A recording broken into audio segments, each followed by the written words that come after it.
Il problema principale di questa falda che sta scendendo, e ovviamente quest'anno probabilmente in maniera anche particolare, non c'è ancora allarme, però voi dite pensiamo anche a rimpinguarla con delle opere... Sì, di rimpinguamento della falda, delle opere strutturali che possano comunque dare delle risposte concrete. Questo c'era nell'accordo, ma anche qui non c'è niente di concreto ancora in vista. Assolutamente sì, ci sono delle sollecitazioni, degli accordi, delle progettualità che si stanno portando avanti, però c'è bisogno chiaramente delle risorse.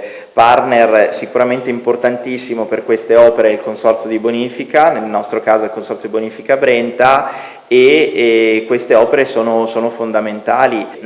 Una zona ricca d'acqua come è sempre stata Pozzoleone, anche l'irrigazione a scorrimento sicuramente per il nostro territorio aiuta molto nel mantenere la falda rimpinguata. Tanto per spiegare anche ai nostri telespettatori com'è questa zona, qui le persone attingono l'acqua nella gran parte dei casi direttamente dentro casa, direttamente dalla falda. Non nella gran parte dei casi, tutti praticamente, quindi tutte le attività civili private, quindi le abitazioni, nonché le aree produttive, vedi artigianali, industriali, ognuno pesca con il proprio pozzo. Dentro in casa c'è il pozzo o il motorino o un pozzo sommerso.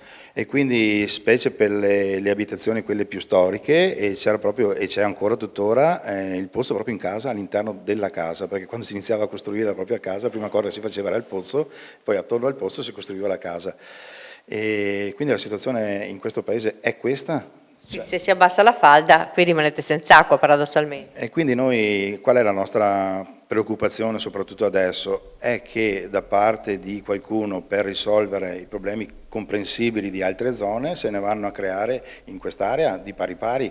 Non mi sembra una grande genialità, cioè una grande scoperta, come si può dire, insomma.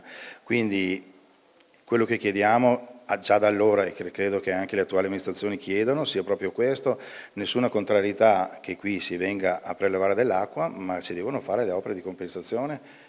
Una domanda per il commissario alla siccità: il sindaco di Carmignano e i sindaci sono preoccupati per la falda, ci sarà una riunione, cosa è previsto in futuro? Il dottor Dell'Acqua, che è il mio soggetto attuatore, sta affrontando anche questo tema. Guardate, qui speriamo piova, perché sono passati 200 giorni senza un periodo di piovosità degno di questo nome. È un'estate particolare, ne abbiamo già vissute nella storia del Veneto, speriamo che arrivi anche la pioggia. Dopodiché ormai siamo a livello di razionamento, anche ieri ci siamo occupati di quei metri cubi che dovrebbero arrivare dal Trentino, ho sentito affugati rispetto a tutta una serie di esigenze che noi abbiamo. Considerate che il vero dramma è la risalita del cuneo salino, che ormai passa i 20 km, quindi vuol dire che dalla foce del Po in su per 20 km l'acqua del Po non è utilizzabile per irrigare i campi.